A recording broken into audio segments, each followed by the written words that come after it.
Hello everyone and welcome back to my channel Rakhimandi blogs. तो आज हूँ शनिवार, सो वर्षा लगी रही।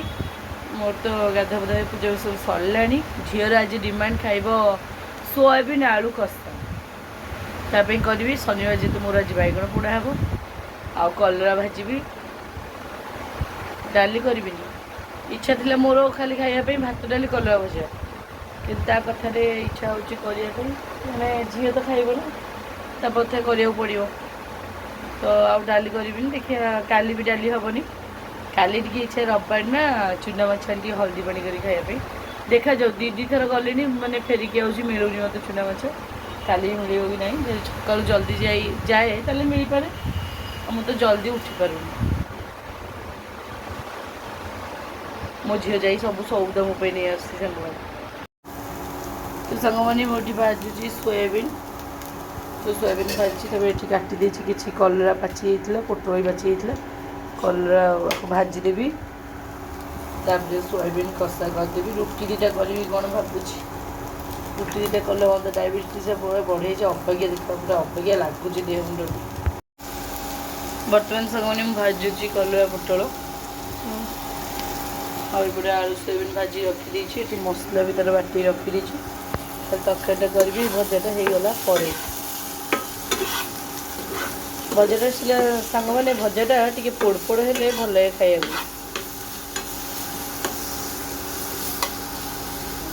मत बेसी सीझी जाइए सांग मैंने मत खाया भल लगे, दर सीझा थी मत खाया भल लगे।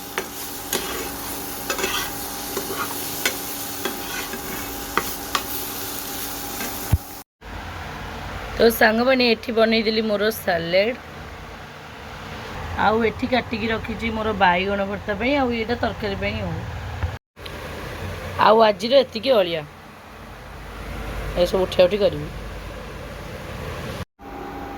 तो सांग मैंने तरकारी करने बर्तमान कड़े बसई दी आउ तेल पकई तेल गरम हो गला। बर्तमान पकईदे चीनी तापर सब अच्छे गुंड मसला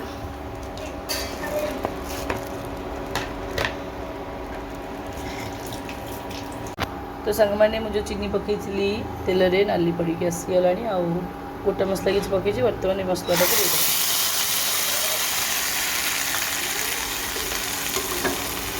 बस नाली आसीगला मैं चीनीटा पकाती कलर टी आसापी बोली।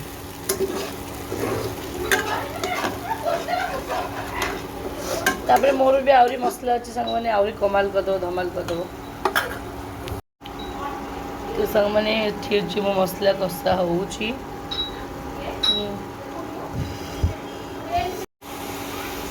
तो सांग मैंने बर्तमान मो कषारू तेल बाहरी पड़ी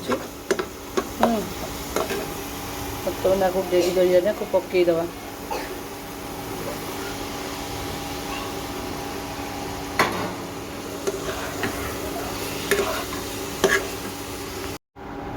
तो सांग मैंने मो तरकारी केतु बसला खाली बासुची कंपुची कहया था ना मत भोक भी प्रबल बाबा रे ब्लोर होगा आ मत भोक भी सांग प्रबल लगे। तो कारण कल रात सांग मैंने गोटे रुटी खाई थी माने कहूँ आपको स्टोरी कहूँ सीझीगला सांग मैंने आलू सीझीगला गोटे आलू सीझे सब ना सब सीझी। तो गरम मसला तो आगुरी पकई दी सांग मैंने बर्तमान खाली धनिया पत्र टी ऐड करदे ऐड कर बंद करदे सी बसीज।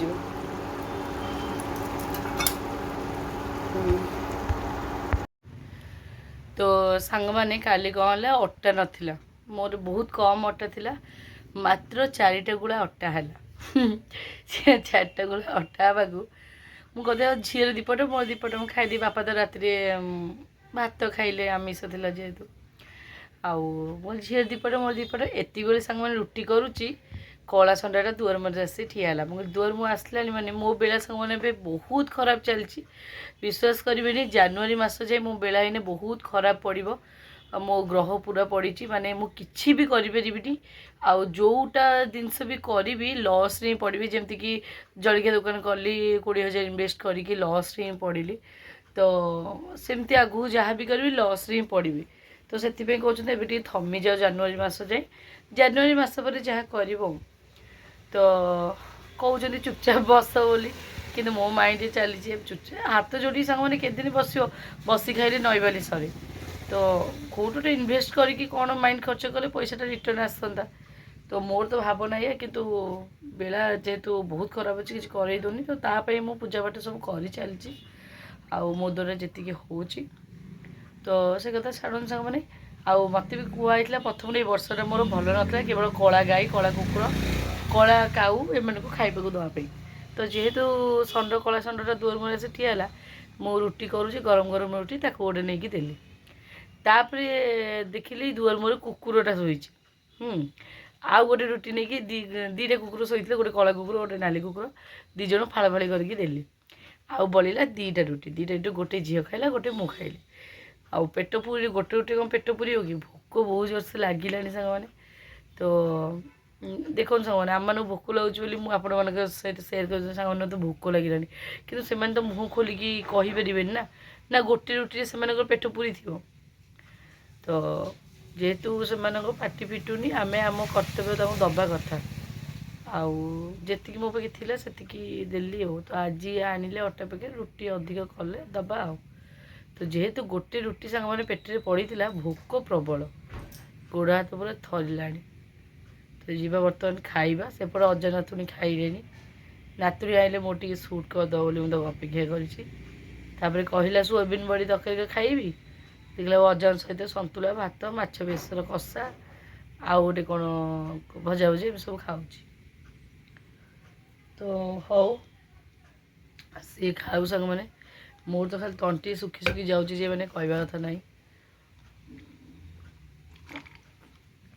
ମୁଁ ଫୁଟା ପାଣି ଟିକେ ସାଙ୍ଗମାନେ ଇଆଦେ ରଖିଛି, ଝିଅ ପାଣି ବୋତଲ, ସେ ତ ୟୁଜ୍ କରୁନି, ମୁଁ ଟିକେ ପିଇ ଦେଉଛି ଛୋଟ ପିଲା ଭଳିଆ ଆଉ। ତ ଦେହଟା ଜମା ଭଲ ନାହିଁ, ଥଣ୍ଡା ପ୍ରବଳ ହେଇଛି। କିଛି ପାଟି ଟେଷ୍ଟ ଲାଗିବନି ଜାଣିଛି, କିନ୍ତୁ କରିଛି ଏତେବେଳେ ଦେଖିବା ଖାଇବା ଆଉ। ତ ସାଙ୍ଗମାନେ ବର୍ତ୍ତମାନ ବଢ଼ାବଢ଼ିକି ନେଇ ଆସିଛି ଭାତ, ସାଲେଟ୍, ଭଜା, ସୋୟାବିନ୍ ଆଳୁ ତରକାରୀ, ବାଇଗଣ ପୋଡ଼ାଟା। ତ ବର୍ତ୍ତମାନ ଇଏ ହେଉଛି ମୋ ଖାଇବା ସାଙ୍ଗମାନେ, ଖାଇବା ଆଉ। ତ ସାଙ୍ଗମାନେ ବର୍ତ୍ତମାନ ମାନେ ମୋ ଝିଅ ସବୁଠୁ ଖାଇକି ଆଇଲା, ତରକାରୀ ଯେମିତି ମୁଁ କହିଥିଲି ସାଙ୍ଗମାନେ ବଢ଼ିଆ ଲାଗୁଛି ବୋଲି, ବସିକି ପୁଣି ଖାଇଲା। ତ ସାଙ୍ଗମାନେ ସତରେ ତରକାରୀ ଏତେ ବଢ଼ିଆ ଲାଗୁଛି କହିବା କଥା ନାହିଁ। ମୁଁ ନିଜେ ବନେଇଛି, ମୁଁ ବିଶ୍ୱାସ କରିପାରୁନି, ମାନେ ବଢ଼ିଆ ଟେଷ୍ଟି ଲାଗୁଛି, ମାନେ ଏତେ ଟେଷ୍ଟି ଲାଗୁଛି, ବହୁତ ହି ବଢ଼ିଆ ଲାଗୁଛି। ମୋତେ ସାଙ୍ଗମାନେ ଖୋଲାରେ ଯେଉଁ ସୋୟାବିନ୍ ବିକା ହେଉଛି, ତାଠୁ ମୋତେ ଯେଉଁ ପ୍ୟାକେଟ୍ ସୋୟାବିନ୍ ଫର୍ଚୁନ୍ ହେଉ କି ପ୍ରାଇମ୍ରେ ହେଉ କି ଆମର ଭାରତର ହେଉ ଭଲ ଲାଗେ। ମାନେ ପ୍ୟାକେଟ୍ ସୋୟାବିନ୍ଟା ମାନେ ପୁରା ଟେଷ୍ଟି ଲାଗୁଛି ମାନେ। ଆଉ ଦହି ସାଲେଟ୍ଟା ତ ବଢ଼ିଆ ହେଇଛି, ମୋତେ ଥଣ୍ଡା ହେଇଛି ଫିର୍ ବି ଖାଉଛି। ସବୁ ଜିନିଷ ମାନେ ଭଲ ଲାଗୁଛି। କଥା ଅଛି, ଯେଉଁ ଜିନିଷକୁ ମନ ପ୍ରାଣ ଦେଇ ବନେଇବ, ଖରାପ ଜିନିଷ ଭଲ ହେଇଯିବ। ବାଇଗଣ ପୋଡ଼ାଟା ବି ବଢ଼ିଆ ଲାଗୁଛି ସାଙ୍ଗମାନେ। ଆଉ ବାହାର ଯେଉଁ ମେଘ ପାଗ ସାଙ୍ଗମାନେ, ଖାଇଦେଇଛି ଶୋଇପଡ଼ିବା କଥା। ମୁଁ ଶୋଇବିନି, ଗୋଟେ ଯିବାର ଅଛି, ଯାଇକି ଆସିବି। ତ ବର୍ତ୍ତମାନ ସାଙ୍ଗମାନେ ମୁଁ ଯାଉଛି ବର୍ତ୍ତମାନ ଖାଇଦିଏ। ତ ସାଙ୍ଗମାନେ ଏବେ ହେଇଗଲାଣି ସନ୍ଧ୍ୟା ଟାଇମ୍, ମୁଁ ଧୁଆ ଦେଇକି ସନ୍ଧ୍ୟା ଦେଇ ସାରିଲିଣି। ତା ସହିତ ଗଡ଼ରେଜ୍ଟା ଟିକେ ସାଙ୍ଗମାନେ ବହୁତ ହି ଅବାଗିଆ ଦେଖାଯାଉଥିଲା। ଆଗ ଟିକେ ପାଣି କପଡ଼ାରେ ପୋଛିଲି, ତାପରେ ଗ୍ୟାସ୍ଟା ପାଣି କପଡ଼ା ପୋଛିଲା ପରେ ଜାଲି ଜାଲି ଦେଖାଯାଉଛି। ତ ଏବେ ଟିକେ ଆଉ ଗୋଟେ କପଡ଼ା ତ ପୋଛୁଛି, ଦେଖାହେବ ଯେମିତି। ଜିନିଷ ପୁରୁଣା ହେଲେ କ'ଣ ହେଲା, ଯଦି ତାକୁ ଯତ୍ନରେ ସାଙ୍ଗମାନେ ରଖିବେ। ଆଉ ଏଇସବୁ ଯେଉଁ ଜିନିଷ ସାଙ୍ଗମାନେ ୟୁଜ୍ ମୋର ସବୁ ବାଡ଼ୁଅ ସଜ, ମାନେ ଏଇ ଗଡ଼ରେଜ୍ଟା, ଏଇ ବେଡ଼୍ଟା ଯେଉଁ ପଡ଼ିଛି ବର୍ତ୍ତମାନ, ହଁ, ତାପରେ ଏସିଟା, ତାପରେ ମୋର କୁଲର୍, ତାପରେ ଆଉ ଗୋଟେ କାଚ ବାଲା ଗଡ଼ରେଜ୍ ଥିଲା ସେଇଟା, ଆଉ ମୋର ସେ ଯେଉଁ ସେପଟ ରୁମ୍ରେ ଯେଉଁ ଡ୍ରେସିଂ ଟେବୁଲ୍ ପଡ଼ିଛି ଭାଉଜ ରୁମ୍ରେ, ଏଇସବୁ ସାଙ୍ଗମାନେ ହେଉଛି ମୋର ବାଡ଼ୁଅ ସଜ। ମାନେ ମୋ ବାଡ଼ୁଅ ଅବସ୍ଥାରେ ମୋ ମାଆ କରିଦେଇଥିଲା। ମୁଁ ଆଉ ଗୋଟେ ଆଲଣା ବି ଥିଲା ମୋ ବାଡ଼ୁଅ ଅବସ୍ଥାରେ, ଆଉ ଗୋଟେ ଟିଭି ବି, ଯେଉଁ ଟିଭିଟା ଏବେ ବାପାଙ୍କ ରୁମ୍ରେ ଲାଗିଛି, ତାଙ୍କ ଟିଭିଟା ନଷ୍ଟ ହେଇଯାଇଛି। ଏଇଟା ସବୁ ହେଉଛି ମୋର ବାଡ଼ୁଅ ସଜ, ମାନେ ବାଡ଼ୁଅ ମାନେ ଝିଅମାନେ ଯେଉଁ ସବୁ ୟୁଜ୍ କରନ୍ତି, ଏଇଟା ସବୁ ମୋ ପାଇଁ ନୂଆ ସବୁ କିଣା ହେଇଥିଲା ସାଙ୍ଗମାନେ। ତାପରେ ବାହାଘର ପରେ ତ ମୋର ବାହାଘର ତ ଆମେ ଭାଗ୍ୟଶ୍ରୀ ବାହାଘର ହେଇଥିଲୁ। भलिक बाहर तो हो नाला तो से आउ मु किणी नी ये कम चली ही चलुरी तापर एवं जो भुवनेश्वर गले नुआ जिनस किटा कर बहुत किसी कर नेक्स्ट टाइम गले करने को चेष्टा करी कारण गोटे बहुत गलत आदत रे पड़गली जो थे बहुत पैसा भी मानक तो सब जना सांग मैंने सब किसी आपण सहित मुझे सेयार कर तो जानते गेम रे पशि केते पैसा हारिली एटलिस्ट माने कौन कहली सांग माने माने माने गोटे प्रत्येक मनुष्य सांग माने जीवन रे जीवन काल रे सी किसी ना किसी गोटे भूल करें को गलती रे फसी था कौन कर माने जदि पैसा कथा को उठा मु आजीवन तो गोटे पैसा भी बर्बाद करनी कि भी करनी खाली कमेवा जानी बहुत पैसा सांग मैंने कमे बहुत पैसा भी मुझे हाथ धरी किंतु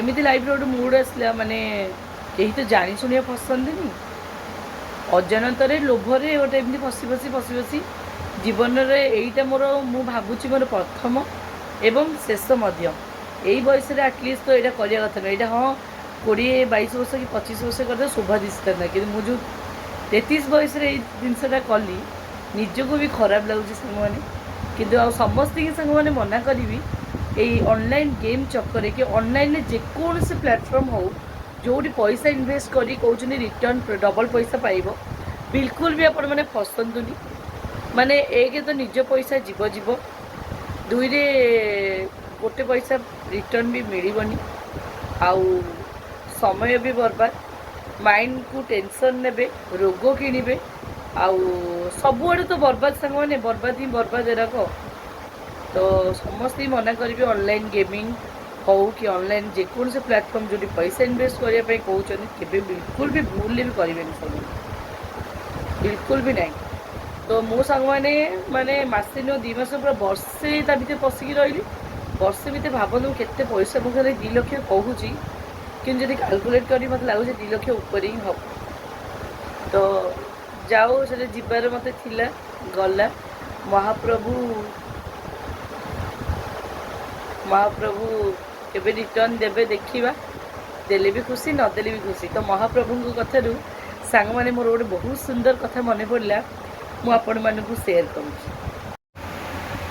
तो सांग मैंने यही 4-5 दिन तलर कथा है कि गोटे रात्रि मुझे बसती आउ कालिया ठाकुर जेहतु ये अच्छा है तो मुझे अनई कहली मोर तो कहीं पुओ ना तो आज तू मोर पुओ यही कथा कहली आपण मैंने मिछ लगे कि मत सत कि मु अनुभव करी मत से जी कहते भगवान को इच्छा बिना बिना इच्छा गचर गोटे पत्र हलबनी ताले मो मन से भावना कहीं आस सी चाहिए बोले मोर भावना आस तो से दिन कहली जे आज तमें मोर पुओ है मोर तो पुओ नहीं आज तमें मोर पुओ मोर गोटे झील तमें मोर पुओ ये कथा कहली ता परदिन सांग मैंने मुझे कोर्ट को मोर कम था झील को लेकिन जाइए तो कोर्ट फेर समय जेहेतु कोर्ट से दिन मोर बहुत ही लेट होता है से दिन बिरयानी खाई चिकेन बिरयानी खाई तापरे फेरला समय मो झील मामा र र र र माने माने श्रीमंदिर दुआर बाट दे जाऊँ ना तो मामा कहले मामा कहली धन ये मुंडिया मारे पलैबा आ रही कहीं आईंस खाई मत मुंडिया मारे भल लगे तापर मामा र र र र मु चप्पल खोली मुंडिया मारी तो ता कथा मु गाटे भी रखीदेली सी चप्पल खोलिकी सांग मैंने हाथ टेकी मुंडिया मारला तार से जहाँ कथा मागे कथा मागिला सी सब सांग मैंने मागुची भगवान मत नुआ बाबाटे दियो मत गोटे कुनी भाईटे दियो ये सत कथा सी मागुची सब कई शिखे ना कि ना कहली आउ देख तो भौणी मु कालिया कहूँ देख तो भौणी कौन कौची आ मन इच्छा पूरण करू ना नहीं मुझे कहली विश्वास कर सांग मैंने गोटे पिला से समय आम पाखक आसला माने एते लोक ठिया क्या पाख गलानी सामनारू पूरा माने श्रीमंदिर सामनारू पूरा मो आड़ी माड़ी आसला माने ताको देखिले सांग माने से भिकारी नुह है कि माने गरीब नुह माने से देखा से गोटे माने अलग प्रकार माने तार तेज माने कला किंतु कटिंग बहुत सुंदर आउ हस हस मुह आउ ଭିକାରୀ ବିଲକୁଲ ନୁହଁ ସାଙ୍ଗମାନେ। ମାନେ ଗୋଟେ ଆଉ ଯେଉଁ ଅଲଗା ଲୋକମାନେ ମାଗୁଛନ୍ତି ତାଙ୍କର ଯେଉଁ ବେଶ ପୋଷାକ ଜଣା ପଡ଼ିଯିବ ନା। ଭିକାରୀ ବିଲକୁଲ ନୁହଁ। ଡାଇରେକ୍ଟ ହିଁ ସାମ୍ନାରୁ ହିଁ ଆସିଲା, କହିଲା ମା ମୋତେ ଭୋକ ଲାଗୁଛି ଖାଇବାକୁ ଦିଅ ମୋତେ କହିଲେ। ମୁଁ କହିଲି ଡାଇରେକ୍ଟ କହିଲେ, ମୁଁ କହିଲି ଭୋକ ଲାଗୁଛି ହଉ। ତାପରେ ମୁଁ ମନେ ମନେ ଭାବିଛି, ଗାଡ଼ି ଡିକିରେ ପଇସା ଦେଲା, ମୁଁ ମନେ ମନେ ଭାବିଛି ଯେ 20 ଟଙ୍କାଟେ ଦେଇଦେବି ହେଲା, ଏଇଟା ଭାବିଛି। ତାପରେ ସିଏ ଜାଣିପାରିଲା କି କ'ଣ, କହୁଛି ଆଉ ହସ ହସ ମୁହଁରେ କହୁଛି ମୁଁ ଭାତ ଖାଇବି, ମୋତେ ଭାତ ଖାଇବି, ସେଇ ଅନୁସାରେ ମୋତେ ଦିଅ। ଆଉ ମୁଁ କହିଲି କ'ଣ ପଇସା ନେବୁ ନା ନା, ମୁଁ କହିଲି ଭାତ ଖାଇ କ'ଣ ଗୋଟେ କହିଲା, କହିଲା ଭାତ ଖାଇବି ଆଉ ପଇସା ଦିଅ। ତାପରେ ମୁଁ କହିଲି ହଉ ଠିକ୍ ଅଛି। ଝିଅ ପାଇଁ ଗୋଟେ 200 ଟଙ୍କା ଦେଇ ଚପଲ କିଣିଥିଲି, 50 ଟଙ୍କାଟେ ସେ ଫେରେଇଥିଲା, 150 ଟଙ୍କା ଦେଇ ଚପଲ କିଣିଥିଲି। ତାହେଲେ ସେଇ 50 ଟଙ୍କାଟା ମୁଁ ଗାଡ଼ି ଡିକି ଏମିତି ଖୋଲିକି, ତଥାପି ମୁଁ ତ ପଚାରିଲି ମାନେ ଯେଉଁ ନାଇଁ, ମୁଁ ତ କହିଲି ଆଉ ପଇସା ନେବୁ ନା ଆଉ କ'ଣ ଖାଇବ ନା, ପଇସା ଦିଅ ନହେଲେ ନାଇଁ କ'ଣ ଖାଇବାକୁ କିଣିକି ନହେଲେ ଦେଇଦିଅ। ମୁଁ କହିଲି ଏଇଠି କେଉଁଠି କ'ଣ ଅଛି କ'ଣ ଖାଇବାକୁ ଦେବି, ଆଉ ପଇସା ନେଇଯେ ଖାଇଦେବୁ। ତାପରେ ତଥାପି ପଇସା କାଢ଼ିବା ଭିତରେ ମୋ ମନରେ କିଛି ସନ୍ଦେହ ହେଲା, କାରଣ ଛୋଟ ଛୋଟ ପିଲାମାନେ ନିଶା ପାଇଁ ବି ପଇସା ମାଗୁଛନ୍ତି ବାହାନା କରିକି, ହେଉଛି ବାହାନା କରି ନିଶା ପାଇଁ ପଇସା ମାଗୁଛନ୍ତି, ପଇସା ମାଗୁଛନ୍ତି ଖାଇବା ପାଇଁ, ନେଇକି ନିଶା ଖାଉଛନ୍ତି। ତ ମୁଁ ତାକୁ ଡାଇରେକ୍ଟ କହିଲି ଆଉ ନିଶା ଖାଇବୁନି ତ ସେ ଡାକ୍ତର ମାନେ ହସିଦେଲା। ସେ ହସି ଦେଇ ଗଲା ନା ନା ମୁଁ ଭାତ ଖାଇବି, ଭୋକ ଲାଗୁଛି। ମାନେ ସାଙ୍ଗମାନେ ବିଶ୍ୱାସ କରନ୍ତୁ, ସେ ତ ହସିଦେଲା।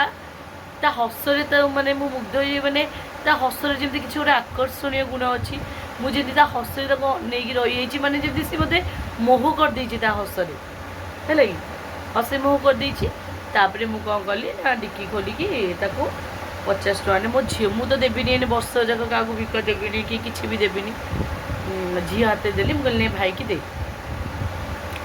ମୋ ଝିଅ ଦେଇଛି।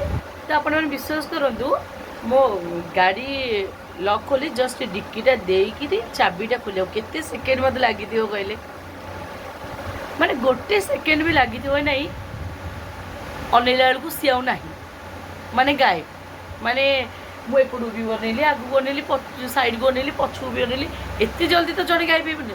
ଚାଲିକି ଯାଇଥିବ ଯଦି ପଛୁଟି ଯାଇଥିବ କି ସାଇଡ଼୍ ଯାଇଥିବ କି 50 ଟଙ୍କାରେ ତ ଗୋଟେ ମିଲ୍ ହେବନି, 70 ଟଙ୍କା। ମୁଁ କହିଲି, ମୁଁ ମନେ ମନେ ହଁ 50 ଟଙ୍କାରେ ମୁଁ ଦେଇଦେଲି, ସିଏ ମୋତେ ଯେମିତି ମାଗୁଛି ଆଉ କାହାକୁ ମାଗିକି ବି ଖାଇଦେବ। ତ ମୁଁ ସେଠି ଭାବିଲି ଆଗକୁ କୁଆଡ଼େ ଯାଇଥିବ ସବୁ, ମାନେ ଏତେ ଗୋଟେ ସେକେଣ୍ଡ ଭିତରେ କୁଆଡ଼େ ଯିବ। ତ ମୁଁ ତ ଚାରିଆଡ଼େ ବୁଲିକି କେତେ ସମୟ ବାହାର କଲି, ସିଏ ଆଉ ମିଳିଲାନି। ସେ ତ ମୋ ଝିଅ ଖାଲି ଠୋ ଠୋ ହେଇକି ହସି ଚାଲିଲା। ଆଉ ହସ ବୋଲିଲା, କ'ଣ ହସୁଛୁ କାହିଁକି? ନା ଆଲୋ ମା, ସେ ଭିକାରୀ ନୁହଁ କି ସେ ଗରିବ ନୁହଁ, ସେ ଜଗନ୍ନାଥ ଆସିଥିଲେ ମଣିଷ ରୂପରେ। ମୋତେ ଡାଇରେକ୍ଟ ମୋ ଝିଅ କହୁଛି। ମୁଁ ଏମିତି କହି ଖାଲି ହସି ଚାଲିଲା 15 ମିନିଟ୍। ମାନେ ହସୁଛୁ କ'ଣ ପାଇଁ, କ'ଣ ହେଇଛି, ପାଗଳ ହେଇଗଲୁ ନା କ'ଣ, ନା ଭୂତ ଲାଗିଗଲା? ତାପରେ ଖାଲି ହସ କାରଣ ମା, ସେ ଗରିବ ନୁହଁ କି ସେ ଭିକାରୀ ନୁହଁ, ସେ ଜଗନ୍ନାଥ ଆସିଥିଲେ ମଣିଷ ରୂପରେ। ମାନେ ସତରେ ସାଙ୍ଗମାନେ ମୋତେ ବି ଲାଗିଲା, ଯେହେତୁ କାଲି ରାତିରେ ମୁଁ ତାକୁ ପୁଅ ବୋଲି କହିଛି, ସେ ମାଆର ପରୀକ୍ଷା ନେବା ପାଇଁ ଆସିଲା ନା କ'ଣ। ତାପରେ ମନେ ମନେ ଭାବିଲି, ଯେହେତୁ ମୋ ଝିଅକୁ 130 ଟଙ୍କା ଦେଇକି ମୁଁ ତାକୁ ବିରିୟାନୀ ଖୁଆଇବି, ମୁଁ କ'ଣ ତାଙ୍କୁ ଦେଇପାରିନି? ମାନେ ମୋ ପାଇଁ ପଇସା ବି ଥିଲା, କିନ୍ତୁ ମୁଁ କହିଲି ଆଗ ତ 20 ଦେବି ଭାବୁଥିଲି, କିନ୍ତୁ ସେ ମୋ ମନ ଭିତରେ କେମିତି ଜାଣିବେ କ'ଣ ନାଇଁ ଏମିତି କ'ଣ ଖାଇବାକୁ ଦେଇଦିଅନ୍ତୁ, ଖାଇଲା ଭାତ ଖାଇଲା ଭଳିଆ ଦିଅନ୍ତୁ, ନହେଲେ କ'ଣ ଖାଇବାକୁ କିଣି ଦେଇଦିଅନ୍ତୁ, ତ ଭାତ ଖାଇବି। ମୁଁ କହିଲି ଆଉ ତାପରେ ମୁଁ 50 ଟଙ୍କାଟେ କାଢ଼ିକି ଦେଲି। ମୁଁ କହିଲି ହଁ ମୋତେ ଏମିତି ମାଗୁଛି, ଆଉ ଗୋଟେ ବି କାହାକୁ ଏମିତି ମାଗିଲେ 70 ଟଙ୍କା ଦେଇଗଲେ ମିଲ୍ଟେ ଖାଇଦେବ। ତ ମୁଁ ଏଇ ଅନୁସାରେ ବି ଦେଲି। ତାପରେ ମୋତେ ବି ଲିଟରାଲି ସାଙ୍ଗମାନେ କାହିଁ ଲାଗିଲା ପ୍ରକୃତରେ ବୋଧେ ସେ କାଳିଆ ଠାକୁର ଥିଲା, କାହିଁକିନା ସେ ଗରିବ ଜଣାପଡ଼ୁନଥିଲା କି ଭିକାରୀ ବି ଜଣାପଡ଼ୁନଥିଲା। ସୁନ୍ଦର ଜାମା ପୋଷାକ ପିନ୍ଧିଥିଲା, ତାପରେ କଳା ହେଲେ କଟିଂ ଏତେ ସୁନ୍ଦର, ମାନେ ଆଖି ଲାଗି ଯାଉଥିଲା। ହସ ଆଉ ହସ ହସ ମୁହଁ, ମାନେ ହସି ହସି କାହିଁ ସିଏ ମୋତେ ଆସି ମାଗୁଛି। ତାପରେ ହସ ହସ ମୁହଁ। ତାପରେ ମୋତେ ବି କିଏ ଲାଗିଲା ମାନେ ଯେ କାଳିଆ ସାଆନ୍ତ, ଯେହେତୁ ମୁଁ ତାଙ୍କୁ ପୁଅ ବୋଲି କହିଥିଲି, ରୂପ ନେଇକି ଆସି ବୋଧେ ମୋର ପରୀକ୍ଷା ନେଉଥିଲେ। ମୁଁ ବୋଧେ ଜାଣିପାରିଲି ମୁଁ ପରୀକ୍ଷାରେ ଉତ୍ତୀର୍ଣ୍ଣ ହେଲି କି ନ ହେଲି। 50 ଟଙ୍କାରେ ମାତ୍ର ଦେଲି, ଆଉ ସେଇଟା ତ ସିଏ ଜାଣିଥିବେ। ତାପରେ ସାଙ୍ଗମାନେ ମୁଁ ଆସି ମୁଣ୍ଡିଆଟେ ମାରିଲି। ଆଉ ଯଦି ବି ତାପରେ ସତରେ ସାଙ୍ଗମାନେ ଯଦି ବି ସେଇଆ ହେଇଥିବ, ତାହେଲେ ବି ମୁଁ କେଡ଼େ ଭାଗ୍ୟବାନ ଯେ ଠାକୁର ମୋ ପରୀକ୍ଷା ନେବା ପାଇଁ ରୂପ ଧରିକି ଆସିଥିଲେ ମୋ ପାଖକୁ, କିନ୍ତୁ ମୁଁ ଜାଣିପାରିଲିନି। ତ ମୋ ଝିଅ କଣ୍ଠରେ ବସି ସେ ମୋତେ ଜଣେଇଲେ ତା ପରଦିନ ସକାଳେ ସାଙ୍ଗମାନେ ଯଦି ଉଠି ମୋବାଇଲ ଆଗ ଦେଖେ ଖାଲି ସେଇ ଜଗନ୍ନାଥଙ୍କ ଭିଡ଼ିଓ। କାହାକୁ ରୂପ ଧରି ଯାଇକି ମାଗୁଛନ୍ତି, କାହାକୁ ଯାଇକି କରି ରୂପ ଧରିକି ସମସ୍ତେ ପାଖକୁ ଯାଇକିରି କାହାକୁ ଅନ୍ନ ମାଗିଲେଣି ତ କାହାକୁ ପରଠା ମାଗିଲେଣି, ଏମିତି ସବୁ ଭିଡ଼ିଓ ସବୁ ଅଟୋମେଟିକ୍ ଆସିଲା। ମୁଁ ଜାଣିପାରିଲି ଏସବୁ ଆଙ୍କର ହିଁ ନୀଳା। ଯେହେତୁ ମୁଁ ତାଙ୍କୁ ପୁଅ ବୋଲି କହିଛି, ମୁଁ ମୋ ମାଆର କର୍ତ୍ତବ୍ୟ ପୂରଣ କରୁଛି କି ନାହିଁ ସେ ପରୀକ୍ଷା ନେବାକୁ ମୋତେ ଆସିଥିଲେ। ମୁଁ ଜାଣିପାରିଲି ଆଉ ମୁଣ୍ଡିଆରେ ମାରିଲି। କିନ୍ତୁ ତାପର ଗୋଟେ ଦିନ ଯେତେବେଳେ ମୁଁ ଆମିଷ ଖାଇଲି ସାଙ୍ଗମାନେ, ତାପରେ ମୁଁ ନିଜେ ତାଙ୍କୁ ଅନେଇ କହିଲି ମୁଁ ତୁମ ମାଆ ହେବାକୁ ଯୋଗ୍ୟ ନୁହଁ। କାହିଁକି? ମୁଁ ତ ପିଆଜ ରସୁଣ ଆମିଷ ଭୋଜନ କରୁଛି। ଆଉ କାରଣ ତାଙ୍କୁ ପୁଅ ବୋଲି କହିଛି ମାନେ ମାଆ ମାନେ ତ ପିଲାମାନଙ୍କୁ ଦେଇକି ହିଁ ତାପରେ ନିଜେ କିଛି ଖାଇବେ ନା। ମୁଁ ତ ସବୁ ପିଆଜ ରସୁଣ କଲି, ସବୁ ପ୍ରାୟତଃ ଆମିଷ କଲି। କେତେବେଳେ ସାଧା କଲି ମୁଁ ତାଙ୍କୁ ଆଗ ପାଣି ଟିକେ ତାଙ୍କୁ ଆଗୁଆ ଟିକେ ଯାଚିଦେବି, ତାପରେ ମୁଁ ଖାଇବି। ମୁଁ ତ ସବୁବେଳେ ଆମିଷ ଭୋଜନ କଲି, ପିଆଜ ରସୁଣ ଖାଇଲି। ଆଉ ମୁଁ ତାଙ୍କୁ କ'ଣ ଯାଚିବି? ଆଉ ମୁଁ କହିଲି ମୁଁ ତୁମର ମାଆ ହେବାକୁ ଯୋଗ୍ୟ ତୁମ ନାହିଁ, କି ମୁଁ ବି ଯୋଗ୍ୟ ନୁହଁ, ଯେହେତୁ ମୁଁ ଆମିଷ ଭକ୍ଷଣ କରୁଛି। କିନ୍ତୁ ସାଙ୍ଗମାନେ ଏଇଟା ମନକୁ ଆଇଲା। କିନ୍ତୁ ମାନେ ଯେଉଁମାନେ ସବୁ ତାଙ୍କୁ ପୁଅ ବୋଲି ଗ୍ରହଣ କରିଛନ୍ତି ସେମାନେ ସବୁ କ'ଣ ବିନା ପିଆଜ ରସୁଣ ପୁରା ମାନେ ଯେଉଁ କୁହନ୍ତି ପୁରା ଇଏ ଭୋଜନ, ପୁରା ସାଧା ଭୋଜନ ହଁ କଲେ। ଜଗନ୍ନାଥ ମହାପ୍ରଭୁଙ୍କୁ କଲେ, ଆଗ ଅର୍ପଣ କଲେ, ତାପରେ ନିଜେ ଖାଇଲେ। କିନ୍ତୁ ସାଙ୍ଗମାନେ ଆଉ ଗୋଟେ କଥା ବି ମୁଁ ଜାଣିଛି, ଯେଉଁ ମନ ପବିତ୍ର ଥିଲେ ଗାଡ଼ିଆ ବି ଗଙ୍ଗା। ତ ମୁଁ ସିନା ଆମିଷ ଖାଉଛି ସାଙ୍ଗମାନେ, କିନ୍ତୁ ମୋ ମନଟା ବହୁତ ଅଲଗା ପ୍ରକାର। ସେ ଯାହା ହେଲେ ବି ଯେହେତୁ ତାଙ୍କୁ ପୁଅ ବୋଲି କହିଥିଲେ, ସେ ଆସି ମୋର ପରୀକ୍ଷା ନେଲେ। ପରୀକ୍ଷାରେ ଉତ୍ତୀର୍ଣ୍ଣ ହେଲି କି ନାହିଁ ଆପଣମାନେ ତ ସବୁ ଶୁଣିଲେ, ମୋତେ ଜଣେଇବେ। ବାକି ସିଏ ଜାଣିଥିବେ। ଆଉ କାଳିଆ ସାନ୍ଧୁଙ୍କୁ କିନ୍ତୁ ମୁଁ ବହୁତ ଭଲ ପାଏ, କାଳିଆ ଠାକୁରଙ୍କୁ ବହୁତ ଭଲ ପାଏ, ବହୁତ ହିଁ ଭଲ ପାଏ ତାଙ୍କୁ। ତାଙ୍କ ଉପରେ ମୋର ବହୁତ ଭରସା ଅଛି। ଆଉ ଆଜି ମୋ ପରିସ୍ଥିତି ବହୁତ ଖରାପ, ଆଉ କାଲି ମୋ ପରିସ୍ଥିତି ସେଇ ସବୁ ଠିକ୍ କରିଦେବେ। ବାସ୍ ଏତିକି କହିବି। ଆଉ ଏଇଟା ମନର କଥା ଥିଲା, ଏଇଟା ସେୟାର କରିବା କଥା କି ନୁହଁ ମୁଁ ଜାଣିନି, କିନ୍ତୁ ଆପଣମାନଙ୍କ ସହିତ ସେୟାର କରିଦେଲି। ମୁଁ ଆସିକି ସାଙ୍ଗେ ସାଙ୍ଗେ ବାବାଙ୍କୁ ବି କହିଥିଲି। ଆଉ ମୁଁ ସାଙ୍ଗମାନେ କିଛି ପେଟରେ ରଖିପାରେନି, ମୁଁ ସବୁ କଥା କହିଦିଏ ସାଙ୍ଗେ ସାଙ୍ଗେ, ଯାହା ଘଟିବ ମୋ ସହିତ ମୁଁ କହିଦିଏ। ତ ଦେଖାଯାଉ ସେ ତାଙ୍କରି ଆଶୀର୍ବାଦରେ ମୁଁ ଆଜି ମୋତେ କେମିତି ଚଳୁଛି ମୁଁ ବି ନିଜେ ଜାଣିନି। ସେଇ ହିଁ ଚଳେଇ ନେବେ ଆଗକୁ, ସବୁ ପ୍ରୋବ୍ଲେମ୍ ସେଇ ହିଁ ସଲ୍ଭ କରିବେ, ଭଲ ବାଟ ଦେଖେଇବେ, ଆଉ ଭଲ ହିଁ କିଛି ଆଗକୁ ରଖିଥିବେ। ମୁଁ ତାଙ୍କ ବି ଏତିକି ବିଶ୍ୱାସ ଭରସା ଅଛି। ଆଉ ବାକି ଆପଣମାନଙ୍କର ଆଶୀର୍ବାଦ ଭଲ ପାଇବା ମୋ ଉପରେ ଅଛି, ଆଉ ସେମିତି ଟିକେ ରଖିଥାନ୍ତି। ତ ସାଙ୍ଗମାନେ ବର୍ତ୍ତମାନ ଯାଉଛି ମୁଁ ଅଟା ଚକୁଡ଼ିବି। ହଁ, ତ ତେଲଟେ ଏଠି ଆଣିଛି, ତେଲଟେ କାଢ଼ିଛି। ତାପରେ ମ୍ୟାଡ଼ାମଙ୍କର ଡିମାଣ୍ଡ ଯେ ସିମିଆ ଖାଇବି, ତ ସିମିଆ ଗୋଟେ ଆଣିଛି, ସିମିଆ ପ୍ୟାକେଟ୍ ଅମୁଲଟେ, ସିମିଆ ଖାଇବ।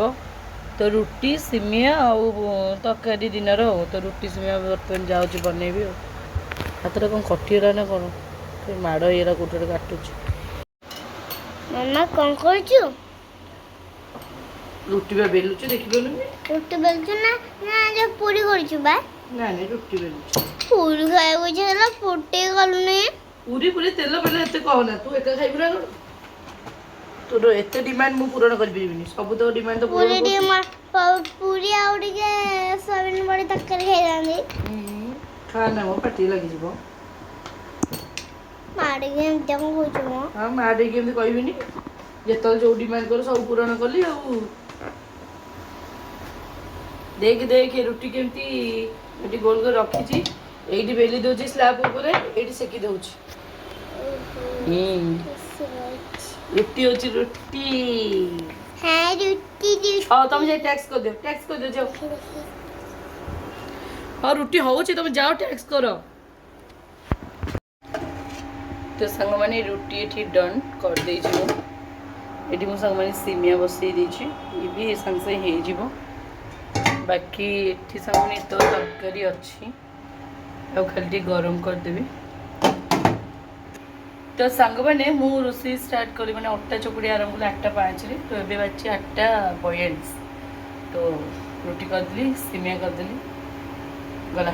ଏଇଟା ଖାଲି ତରକାରୀ ଗରମ କରିଦେବି, ବାପାଙ୍କୁ ଖାଇବାକୁ ଦେଇଦେବି, ଝିଅକୁ ଖାଇବାକୁ ଦେଇଦେବି, ମୁଁ ବି ଖାଇଦେବି। କିନ୍ତୁ ଆଗ ମୋ ପିଲାମାନଙ୍କୁ ଖାଇବାକୁ ଦେଲା ପରେ ବାହାର ଜିନିଷକୁ ଜଗିକି ବସିଥିବେ।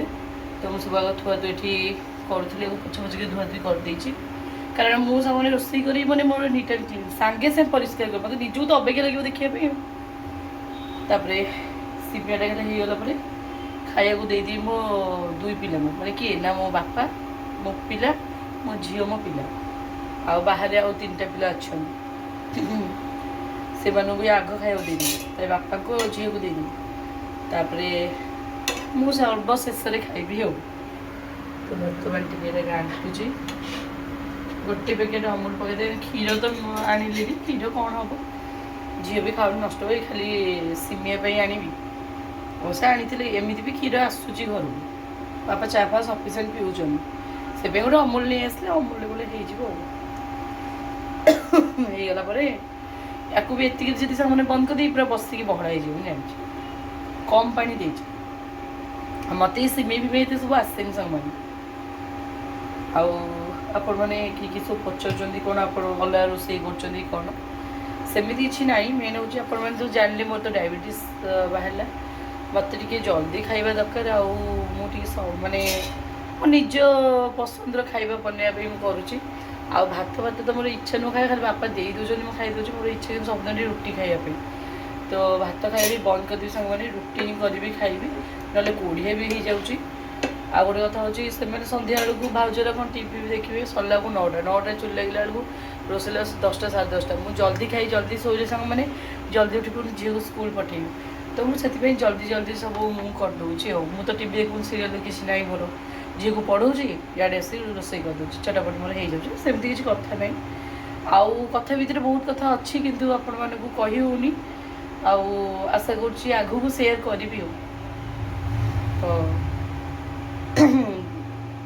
ତ ବର୍ତ୍ତମାନ ଯାଉଛି ଟିକେ ସବୁ ରଖାରଖି କରିଦେବି ବାହାର ପିଲାମାନେ ମୋର ବସିଛନ୍ତି ଖାଇବାକୁ ଦେଇଦେଇ ଆସିବି ତାପରେ ଏଇ 2ଟା ପିଲାଙ୍କୁ ଖାଇବାକୁ ଦେବି ମୋ ବାପାଙ୍କୁ ଝିଅକୁ ତାପରେ ମୁଁ ଟିକେ ବସିବି ଆରାମ କରି ଖାଇବି ଟିକେ 10ଟା 10:30 ବେଳେ ଆଉ। ତ ବର୍ତ୍ତମାନ ସବୁ ରଖିଦେବା ତ ବର୍ତ୍ତମାନ ସାଙ୍ଗମାନେ ଏଇ ପ୍ଲେଟ୍ଟା ବଢ଼ା ହେଇଛି ବାପାଙ୍କର ତ ବାପାଙ୍କୁ ଗୋଟେ ଚାମଚ ଦେଇଦେବା ତ ଏଇ ପ୍ଲେଟ୍ ବର୍ତ୍ତମାନ ବାପାଙ୍କୁ ବଢ଼ାଇଛି ବାପାଙ୍କୁ ନେଇକି ଦେଇଦେଇ ପଳେଇ ଆସିବା ସାଙ୍ଗେ ଖାଇବେ। ତ ସାଙ୍ଗମାନେ ଏଇଟା ହେଉଛି ମୋ ଝିଅର 2ପଟ ରୁଟି ଟିକେ ସିମିଆ ଆଉ ଟିକେ ତରକାରୀ ତ ଖାଇବା ଷ୍ଟାର୍ଟ କର ଆଉ ଟେଷ୍ଟ କର ସିମିଆଟା କେମିତି କ'ଣ ହେଇଛି ମୋତେ ତ ସିମିଆ ବନେଇ ଆସେନି।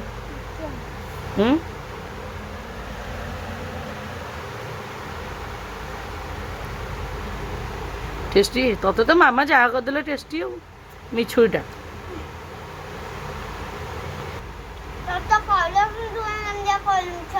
କ'ଣ ମିଛ କହିଲି ସିମିଆରେ ଖିସମିସ୍ କାଜୁ ଫାଜୁ ସବୁ ପଡ଼ିଥାନ୍ତା ଗୁଜୁରାତି ଟିକେ ପଡ଼ିଥାନ୍ତା କିଛି ତ ନାହିଁ ଘରେ ଯେତିକି ଅଛି ସେତିକି କରିଦେବି ତଥାପି ଭଲ ହେଇଛି ଆଉ ମିଠା ଟିକେ ଅଧିକ ହେଲେ ପିଲାଙ୍କର ଗଳିଯିବ ହଉ ଖା। ତ ସାଙ୍ଗମାନେ ମୁଁ ମୋ ପାଇଁ ବି ନେଇ ଆସିଛି 2ପଟ ରୁଟି ଟିକେ ସିମିଆ ଆଉ ଟିକେ ତରକାରୀ ଆଉ ଝିଅ ତ ମୋର ଖାଇଲାଣି ମୁଁ ବି ଯାଉଛି ଖାଇଦେବି ଖାଇକି ରେଷ୍ଟ ନେବି ସକାଳୁ ଉଠିଲେ ବହୁତ ବତୁରା ବତୁରି କରିଛି ଝିଅର ଡ୍ରେସ୍ ପତ୍ର ସଫାସଫି କରିବି କାଲି ଟିକେ ଇଚ୍ଛା ସକାଳୁ ଯାଇକି ଚୁନା ମାଛ ଟିକେ ମିଳିଲେ ହଳଦୀ ପାଣି କରି ଖାଇବି ମାନେ ଇଚ୍ଛା ଅଛି ସେଇପାଇଁ ଜଲ୍ଦି ଖାଇବି ଜଲ୍ଦି ଶୋଇପଡ଼ିଲେ ସକାଳୁ ଜଲ୍ଦି ନିଦ ଭାଙ୍ଗିଯିବ ଜଲ୍ଦି ମାର୍କେଟକୁ ଗଲେ ଚୁନା ମାଛ ଆଭେଲେବଲ୍ ଥିବ ମୁଁ ଯେଉଁ 10ଟା 11ଟା ବେଳକୁ ଯାଉଛି ଚୁନା ମାଛ ମାର୍କେଟରୁ ସରିଯାଉଛି ତ ସେଥିପାଇଁ ରୋଷେଇ କଥା ଜଲ୍ଦି ଖାଇଦିଏ ଜଲ୍ଦି ଶୋଇପଡ଼ିବା କଥା। ତ ଆଜିର ବ୍ଲଗ୍ଟା ଯଦି ଆପଣମାନଙ୍କୁ ଭଲ ଲାଗିଥିବ ନିହାତି ଲାଇକ୍ କରିବେ ନୂଆ ଯେଉଁମାନେ ଦେଖୁଛନ୍ତି ନିହାତି ସବସ୍କ୍ରାଇବ୍ କରିବେ ଆଉ ଭଲ ପାଇବା ଯେମିତି ଦେଉଛନ୍ତି ସେମିତି ଆପଣଙ୍କର ଛୋଟି ଭଉଣୀଟାକୁ ଭଲ ପାଇବା ଟିକେ ଦେବେ। ତ ରହୁଛି ସମସ୍ତଙ୍କୁ ଜୟ ଜଗନ୍ନାଥ ସମସ୍ତେ ଭଲରେ ରୁହନ୍ତୁ ସୁସ୍ଥ ରୁହନ୍ତୁ ଖୁସିରେ ରୁହନ୍ତୁ ଆମେ ଦେଖା ହେବା କାଲି ଆଉ ଗୋଟେ ନୂଆ ସକାଳ ଆଉ ଗୋଟେ ନୂଆ ବ୍ଲଗ୍ ତ ସମସ୍ତଙ୍କୁ ବାଏ ବାଏ।